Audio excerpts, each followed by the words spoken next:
Hello students. हम लोग Lucent का बुक कवर कर रहे हैं, पूरा बुक कवर कर रहे हैं। आप भी हमारे साथ बुक कवर कर सकते हैं। तो आइए आज दूसरा चैप्टर जो है उसको पढ़कर ख़त्म करते हैं। प्रागैतिहासिक काल।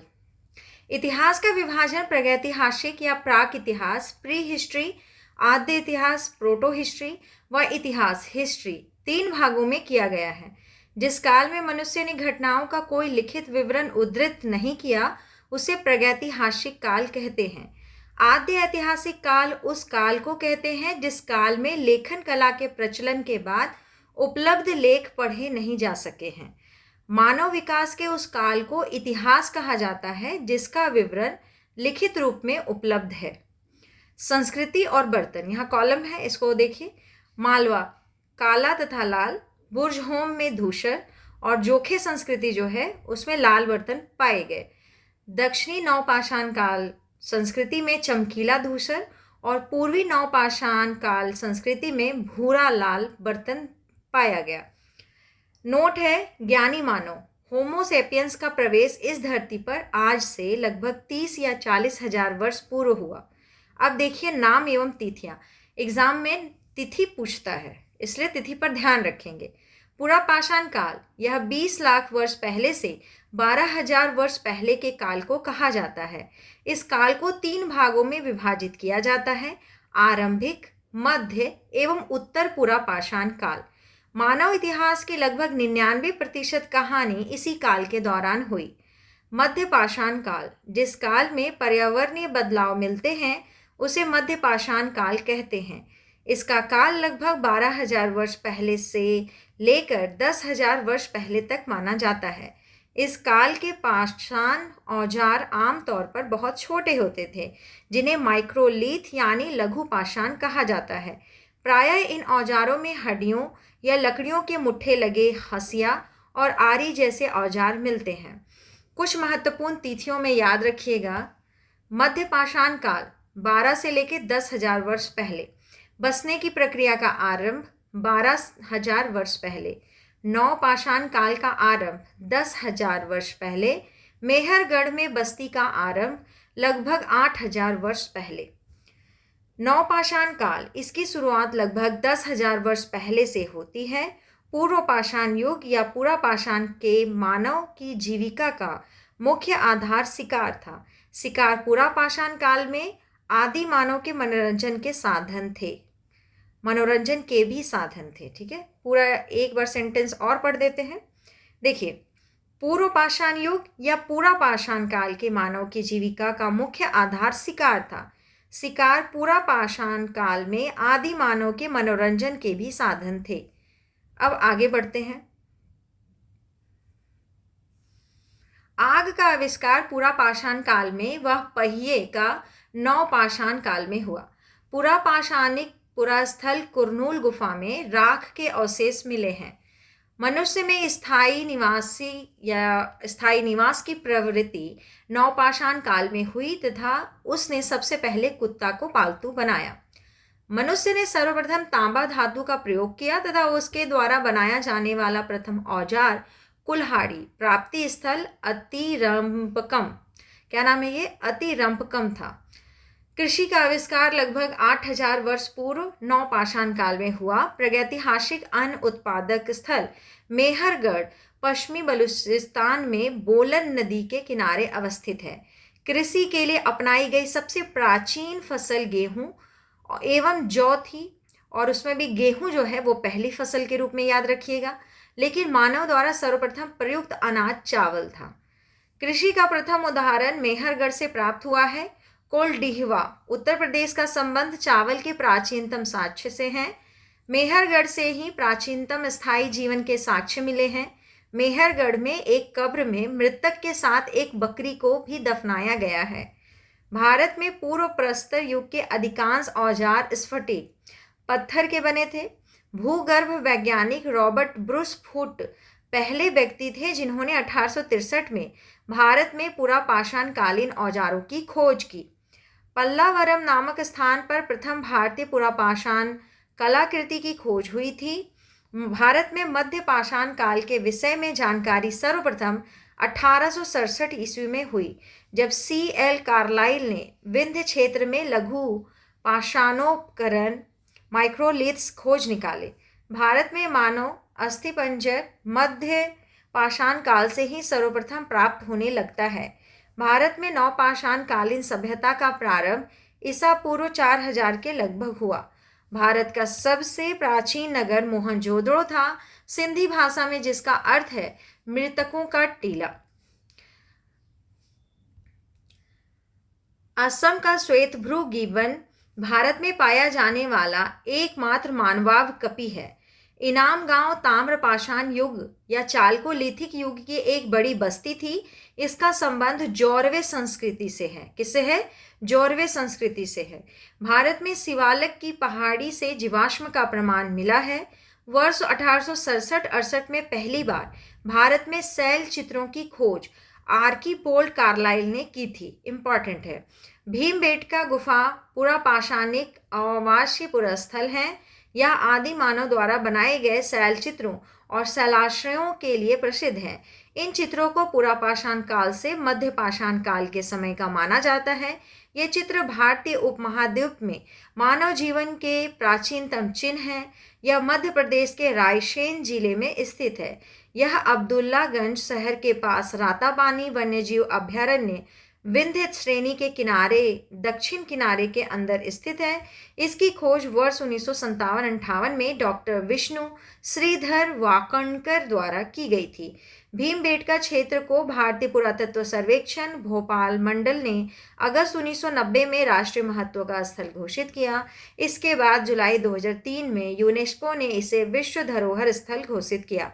भारत में मनुष्य संबंधी सबसे पहला प्रमाण नर्मदा घाटी में मिला है। नोट किया हुआ पॉइंट है जिसको आप याद रखेंगे। भारतीय नागरिक सेवा के अधिकारी रिजले प्रथम व्यक्ति थे जिन्होंने प्रथम बार वैज्ञानिक आधार पर भारत की जनसंख्या का प्रजाति विभेदीकरण किया था। अब है सिंधु घाटी सभ्यता या सिंधु सभ्यता। ये चैप्टर 3 है। ठीक है, चैप्टर 2 पढ़े अभी हम लोग, चैप्टर 3 भी हम लोग इसी में पढ़ ले रहे हैं। सिंधु सभ्यता रेडियो कार्बन C14 जैसी नवीन विश्लेषण पद्धति के द्वारा सिंधु की सभ्यता की सर्वमान्य तिथि 2400 ईसा पूर्व से 1700 ईसा पूर्व मानी गई है। इसका विस्तार त्रिभुजाकार है। ठीक है, पहला नोट पॉइंट में देखिए कि नई NCERT के अनुसार सिंधु घाटी सभ्यता का समय काल लगभग 3300 ईसा पूर्व से 1300 ईसा पूर्व तक माना गया है। इसका मुख्य शहरी चरण 2600 ईसा पूर्व से 1900 ईसा पूर्व के बीच था। फिर देखिए प्रारंभिक हड़प्पा काल याद रखिएगा 3300 से 2600 ईसा पूर्व। मुख्य शहरी या परिपक्व काल जिसको कहेंगे वो है 2600 से लेकर 1900 ईसा पूर्व। और उत्तर हड़प्पा काल 1900 से लेकर के 1300 ईसा पूर्व तक। इंपॉर्टेंट है कि तिथि निर्धारण की कार्बन 14 या C14 की खोज अमेरिका के प्रसिद्ध रसायन शास्त्री V.F. लीवी द्वारा 1946 में की गई थी। इस पद्धति में जिस पदार्थ में कार्बन 14 की मात्रा जितनी कम रहती है वह उतनी ही प्राचीन मानी जाती है। अब है सिंधु सभ्यता की खोज 1921 में राय बहादुर दयाराम साहनी ने की थी। बहुत सारे एग्जाम में ये क्वेश्चन आ चुका है। सिंधु सभ्यता को आद्य ऐतिहासिक यानी कि प्रोटो हिस्टोरिक अथवा कांस्य ब्रॉन्ज युग में रखा जा सकता है। इस सभ्यता के मुख्य निवासी द्रविड़ एवं भूमध्य सागरीय थे। सर जॉन मार्शल भारतीय पुरातत्व सर्वेक्षण विभाग के तत्कालीन महानिदेशक थे। इन्होंने 1924 ईस्वी में सिंधु घाटी सभ्यता नामक एक उन्नत नगरीय सभ्यता पाए जाने की विधिवत घोषणा की। सिंधु सभ्यता के सर्वाधिक पश्चिमी पुरास्थल दाक्ष नदी के किनारे स्थित सुतका गेंडोर बालूचिस्तान, पूर्वी पुरास्थल हिंडन नदी के किनारे आलमगीरपुर जिला मेरठ उत्तर प्रदेश, उत्तरी पुरास्थल चिनाब नदी के तट पर अखनूर के निकट मांदा जम्मू कश्मीर व दक्षिणी पुरास्थल गोदावरी नदी के तट पर दाइमाबाद जिला अहमदनगर महाराष्ट्र। ठीक है, सिंधु सभ्यता या सैंधव सभ्यता नगरीय सभ्यता थी। सैंधव सभ्यता से प्राप्त परिपक्व अवस्था वाले स्थलों में केवल 6 को ही बड़े नगर की संज्ञा दी गई है और ये हैं मोहनजोदड़ो, हड़प्पा, गनवारीवाला, राखीगढ़ी, धौलावीरा और कालीबंगन। धौलावीरा भारत में सिंधु घाटी सभ्यता की पहली साइट है जिसे यूनेस्को ने 2021 में विश्व विरासत स्थल की सूची में शामिल किया है। स्वतंत्रता प्राप्ति पश्चात हड़प्पा संस्कृति के सर्वाधिक स्थल गुजरात में खोजे गए हैं। ये सब इंपॉर्टेंट लाइन हो जाता है, ठीक है, सबको याद रखते जाइए। अब देखिए नोट में दिया हुआ है, सिंधु घाटी सभ्यता का सबसे बड़ा स्थल मोहनजोदड़ो है, जबकि भारत में इसका सबसे बड़ा स्थल राखीगढ़ी घग्गर नदी है, जो हरियाणा के हिसार जिला में स्थित है। इसकी खोज 1963 ईस्वी में सूरज भान ने की थी। लोथल एवं सुरकोटदा सिंधु सभ्यता का बंदरगाह था। क्या कौन कौन, फिर से रिपीट कीजिए, लोथल एवं सुरकोटदा दोनों सिंधु सभ्यता के बंदरगाह थे। जुते हुए खेत और नक्काशीदार ईंटों के प्रयोग का साक्ष्य कालीबंगन से प्राप्त हुआ है। मोहनजोदड़ो से प्राप्त स्नानागार संभवतः सैंधव सभ्यता की सबसे बड़ी इमारत है, जिसके मध्य स्थित स्नान कुंड 11.88 मीटर लंबा, 7.10 मीटर चौड़ा एवं 2.43 मीटर गहरा है। इस स्नान कुंड में दो तरफ से उतरने के लिए सीढ़ियां बनाई गई थीं और चारों ओर कमरे बनाए गए थे। इसमें भरने के लिए पानी कुएं से निकाला जाता था। उपयोग के बाद इसे खाली कर दिया जाता था। शायद यहाँ विशिष्ट नागरिक विशेष अवसरों पर स्नान किया करते थे। अग्निकुंड या यज्ञवेदी लोथल एवं कालीबंगन से प्राप्त हुए हैं। मोहनजोदड़ो से प्राप्त एक सील पर 3 मुख वाले देवता पशुपतिनाथ की मूर्ति मिली है। उनके चारों ओर हाथी, गैंडा, चीता एवं भैंसा विराजमान है। मोहनजोदड़ो से नर्तकी की एक कांस्य मूर्ति मिली है। कहाँ से? मोहनजोदड़ो से नर्तकी की एक कांस्य मूर्ति मिली है। ये सभी पॉइंट अपने आप में सब इंपॉर्टेंट है, इसे ध्यान से सबको सुनते जाइए। सुनने से भी बहुत अच्छा याद होता है। हड़प्पा की मोहरों पर सबसे अधिक एक श्रृंगी पशु का अंकन मिलता है। यहाँ से प्राप्त एक आयताकार मुहर में स्त्री के गर्भ से निकलता पौधा दिखाया गया है। मनके बनाने के कारखाने लोथल एवं चनहुदड़ो में मिले हैं। सिंधु सभ्यता की लिपि भाव चित्रात्मक है। यह लिपि दाएं से बाईं ओर लिखी जाती है।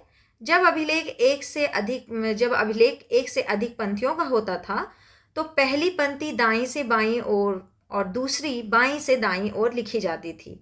लेखन कला की उचित प्रणाली विकसित करने वाली पहली सभ्यता सुमेरिया की सभ्यता थी। सिंधु सभ्यता के लोगों ने नगरों तथा घरों के विन्यास के लिए ग्रिड पद्धति अपनाई है। इससे तो बहुत बार क्वेश्चन पूछ चुका है ग्रिड पद्धति को लेकर। घरों के दरवाजे और खिड़कियां सड़क की ओर ना खुलकर पिछवाड़े यानी कि गली के पीछे साइड खुलते थे। केवल लोथल नगर के घरों के दरवाजे मुख्य सड़क की ओर खुलते थे। सिंधु सभ्यता में मुख्य फसल थी गेहूं और जौ। सैंधववासी मिठास के लिए शहद का प्रयोग करते थे। मिट्टी से बने हल का साक्ष्य बनमाली से मिला है। रंगपुर एवं लोथल से चावल के दाने मिले हैं, जिनसे धान की खेती होने का प्रमाण मिलता है। चावल के प्रथम साक्ष्य लोथल से ही प्राप्त हुए हैं। सुरकोटदा, कालीबंगन एवं लोथल से सैंधवकालीन घोड़े के अस्थि पंजर मिले हैं। तौल की इकाई संभवतः 16 के अनुपात में थी। कितनी थी? 16 के अनुपात में थी। अब देखिए एक कॉलम है, अगर बहुत ज़्यादा छोटा करेंगे तो शायद ना दिखे आपको, लेकिन चलिए कोशिश किया जाएगा इसको। देखिए ये कॉलम है और ये आपको याद भी होना चाहिए। सैंधव सभ्यता के प्रमुख स्थल, नदी, उत्खननकर्ता एवं वर्तमान स्थिति क्या है। तो सबसे पहले देखिए पहला जो है हड़प्पा है। नदी रावी नदी के किनारे है या रावी नदी कहिए। उसके बाद स्थिति है पाकिस्तान के पंजाब प्रांत का साहिवाल। और उत्खननकर्ता कौन है? दयाराम साहनी 1921 में, फिर माधव स्वरूप वत्स 1926 और व्हीलर 1946। अगला है मोहनजोदड़ो। नदी सिंधु नदी, पाकिस्तान के सिंध प्रांत का लरकाना जिला। और फिर उत्खननकर्ता हो जाएंगे आपके राखलदास बनर्जी 1922, मैके 1927, व्हीलर 1930। अगला है चनहुदड़ो। नदी सिंधु है, सिंध प्रांत पाकिस्तान, नवाबशाह जिला। मैके उत्खनन करता है 1925 में, इनका समय देखिएगा, याद रखिएगा। और फिर है एनजी मजुमदार 1931। ठीक है, नेक्स्ट जो है वो है चनहुदड़ो कर लिए ना हम लोग, कालीबंगन चौथा। ये घग्गर नदी के किनारे है। स्थिति अगर इसका कहें तो राजस्थान का हनुमानगढ़ जिला है। और उत्खननकर्ता अमलानंद घोष 1951 और BV लाल एवं VK थापर 1961। फिर है कोट दीजी, सिंधु नदी है, सिंध प्रांत का खैरपुर स्थान स्थिति है इसका। फजल अहमद इसका उत्खनन करता है, किसके? कोट दीजी के। और ईस्वी है 1953। ठीक है, इसी तरह से आप पूरा टेबल को स्क्रीनशॉट ले लीजिए, पढ़िए और इसको याद कीजिए। आगे बढ़ेंगे हम लोग। सैंधो सभ्यता के लोग यातायात के लिए 2 पहियों एवं 4 पहियों वाली बैलगाड़ी या भैंसा गाड़ी का उपयोग करते थे। मेसोपोटामिया के अभिलेखों में वर्णित मेलुहा शब्द का अभिप्राय सिंधु सभ्यता से ही है। संभवतः हड़प्पा संस्कृति का शासन वणिक वर्ग के हाथों में था। पिग्गट ने हड़प्पा एवं मोहनजोदड़ो को एक विस्तृत साम्राज्य की जुड़वां राजधानी कहा है। किसको? पिग्गट ने हड़प्पा एवं मोहनजोदड़ो को एक विस्तृत साम्राज्य की जुड़वां राजधानी कहा है। सिंधु सभ्यता के लोग धरती को उर्वरता की देवी मानकर उसकी पूजा किया करते थे। वृक्ष पूजा एवं शिव पूजा के प्रचलन के साक्ष्य भी सिंधु सभ्यता से मिलते हैं। सिंधु काल में विदेशी व्यापार, आयातित वस्तुएं मतलब कि वस्तुएं जो मंगाई जाती थी, कहाँ से? जो प्रदेश है, जैसे तांबा खेतड़ी बालूचिस्तान और ओमान से मंगाया जाता था, चांदी अफगानिस्तान और ईरान से, सोना कर्नाटक अफगानिस्तान और ईरान से, टीन जो है वो अफगानिस्तान और ईरान से मंगवाया जाता था। फिर गोमेद जो है वो सौराष्ट्र से मंगाया जाता था और लाजवर्त मेसोपोटामिया से। सीसा जो है वो ईरान से मंगाया जाता था। देखिए, इससे क्वेश्चंस पहले भी बने हैं और आगे भी इससे क्वेश्चंस पूछे जाएंगे। स्वास्तिक चिन्ह संभवतः हड़प्पा सभ्यता की देन है। स्वास्तिक चिन्ह कभी भी पूछे तो वो हड़प्पा सभ्यता की देन है। इस चिन्ह से सूर्य उपासना का अनुमान लगाया जाता है। सिंधु घाटी के नगरों में किसी भी मंदिर के अवशेष नहीं मिले हैं। सिंधु सभ्यता में मातृदेवी की उपासना सर्वाधिक प्रचलित थी। पशुओं में कुबड़ वाला सांड इस सभ्यता के लोगों के लिए विशेष पूजनीय था। स्त्री मृण मूर्तियां, मिट्टी की मूर्तियां अधिक मिलने से ऐसा अनुमान लगाया गया है कि सैंधो समाज मातृसत्तात्मक था। सैंधववासी सूती एवं ऊनी वस्त्रों का प्रयोग करते थे। मनोरंजन के लिए सैंधववासी मछली पकड़ना, शिकार करना, पशु पक्षियों को आपस में लड़ाना, चौपड़ और पासा खेलना आदि साधनों का प्रयोग करते थे। सिंधु सभ्यता के लोग काले रंग से डिजाइन किए हुए लाल मिट्टी के बर्तन बनाते थे। सिंधु घाटी के लोग तलवार से परिचित नहीं थे। कालीबंगन एकमात्र हड़प्पाकालीन स्थल था जिसका निचला शहर सामान्य लोगों के रहने हेतु भी किले से घिरा हुआ था। आगे बढ़ते हैं, नेक्स्ट पेज देखिए। कालीबंगन का अर्थ है काली चूड़ियां। यहाँ से पूर्व हड़प्पा स्थलों के खेत जोते जाने के और अग्नि पूजा की प्रथा के प्रमाण मिले हैं। पर्दा प्रथा एवं वैश्यावृत्ति सैंधव सभ्यता में प्रचलित थी। शवों को जलाने एवं गाड़ने यानी दोनों प्रथाएं प्रचलित थी। हड़प्पा में शवों को दफनाने जबकि मोहनजोदड़ो में जलाने की प्रथा विद्यमान थी। लोथल एवं कालीबंगा में युग्म समाधियां मिली हैं, यानी कि जोड़े में समाधियां मिली हैं। सैंधव सभ्यता के विनाश का संभवतः सबसे प्रभावी कारण बाढ़ था। आग में पकी हुई मिट्टी को टेराकोटा कहा जाता है। इसके बाद का जो चैप्टर है वो है वैदिक सभ्यता, लेकिन हम लोग इसको यहीं समाप्त करेंगे। फिर हम लोग नेक्स्ट चैप्टर पढ़ेंगे वैदिक सभ्यता। आज वाला चैप्टर जो है अब आप उसको ध्यान से पढ़िए, पूरा कंप्लीट कीजिए। आप मेरे साथ पूरा बुक कवर कर सकते हैं। पूरा बुक हम कहे हैं तो कवर कर देंगे। वीडियो को जरूर लाइक कर दीजिएगा, चैनल को सब्सक्राइब कर लीजिएगा। धन्यवाद।